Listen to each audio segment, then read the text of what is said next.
Right,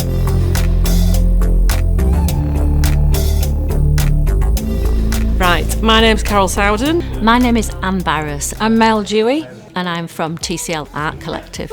I'm an environmental artist. I'm an artist educator, artist photographer. I'm a printmaker. I work mainly in intaglio.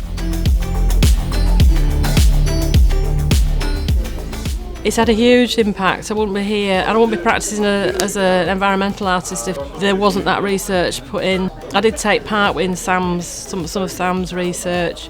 I just wouldn't be here today if it wasn't for it, to be fair. It's just as simple as that, really. I think this has had a massive impact on my practice, particularly directly from Sam Broadhead herself, who is passionate about getting non-traditional students into education. In my case, it was back into education, but without Sam giving me a chance, then I wouldn't be sat here now. Well, I did my MA here in creative practice, so as a mature student, and then going through the whole realms of education from school to FE, doing my HND, and then going back into education after being made redundant.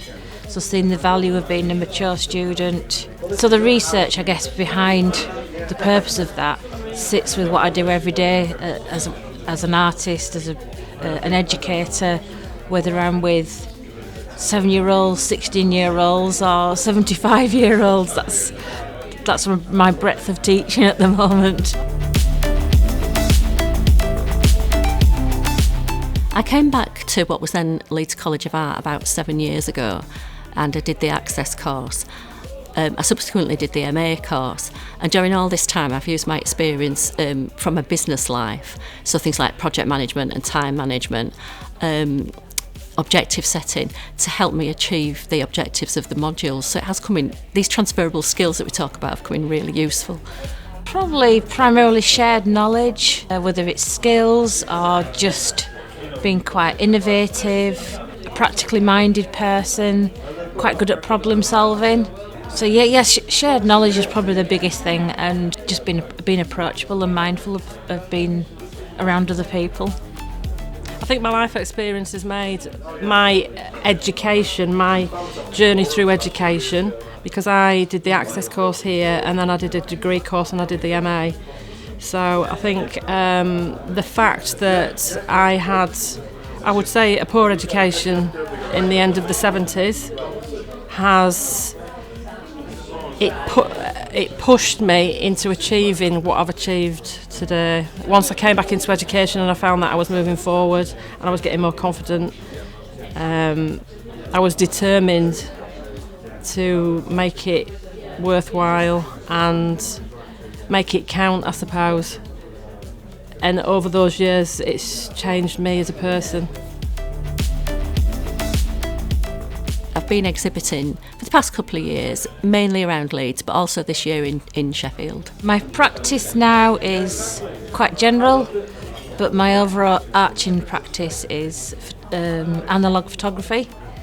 And I use non-digital processes, kit cameras, things that I've made myself, as much cameraless photography as I can, like cyanotypes, lumen printing, that kind of thing, and sharing my practice and my ideas and art skills with young people as well.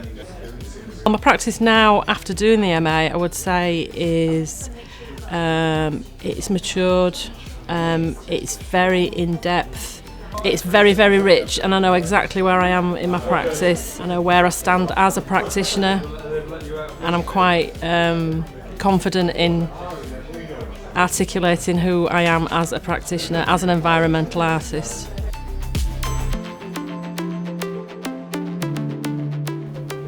I think probably the most powerful example for me was a piece that I produced this year which sold at an exhibition, and I found out that the people had bought it because it reminded them of the colours and flowers of the wedding day, and I must admit at that point I teared right up.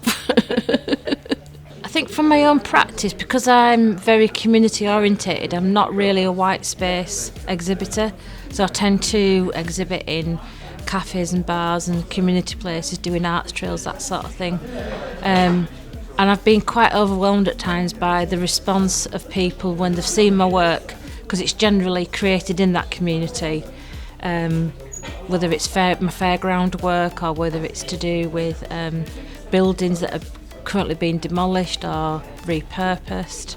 So it's a bit kind of on the realms of Pete Mitchell, really. That's my inspiration. I would say it inspires other people a lot. It makes people look at the world in a different way. It encourages other people to do what I did, through my education story, I suppose. If I can do it, anybody can do it. So, yeah, I've had people that have been inspired by what I've done and the fact that I'm doing an arts trail that has then prompted them to take part the following year, which to me is a really positive thing, that I've given somebody some confidence. And then I guess because I am with people every day that I talk about my practice and I talk about my educational experiences, then sometimes you can break down barriers or fears that people have, like, if they're not sure they're going to finish or they're not in a good place in their life, that you know who to talk to. So I found it it's encouraging and quite safe as well at the same time, but sometimes it can be overwhelming when you're in, say, a community hall and somebody bounds over with such enthusiasm because they've seen your work on Instagram and they've gone there to buy it, and you're just like, oh, really? So that's very, very pleasing to see.